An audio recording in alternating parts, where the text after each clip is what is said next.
Here's what you'll need. 3 ripe bananas, 2 eggs, 25 grams of cocoa powder, 5 grams of baking powder, totally optional. And for decoration, some banana slices or chopped nuts. Bowl with spoon. Step 1. Preheat the oven. First, preheat your oven to 180 degrees Celsius or 350 degrees Fahrenheit. This gives us time to prepare the batter. Banana. Step 2. Mash the bananas. Peel your bananas and mash them up until they're smooth and creamy. The riper, the better. They add natural sweetness and moisture.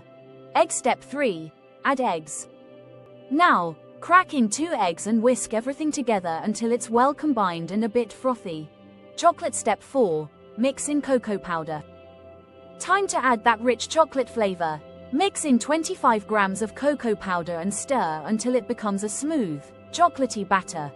Balloon. Step 5. Optional, baking powder. If you want a fluffier texture, add 5 grams of baking powder and give it a good mix. This step is totally optional. Cupcake. Step 6. Bake the dessert. Pour the batter into a greased or lined baking dish.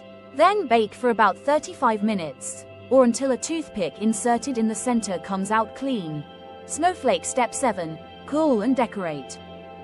Let it cool in the pan for a few minutes, then transfer to a wire rack. Decorate with banana slices or nuts for that extra yum. Slicing and serving the dessert. And there you have it. A rich, moist, and chocolatey banana oatmeal dessert that's healthy and heavenly. Prep time, 10 minutes. Cook time, 35 minutes.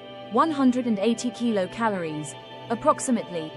Only 180 calories per slice. Guilt-free indulgence at its finest. Don't forget to like, subscribe, and share this easy recipe with fellow dessert fans.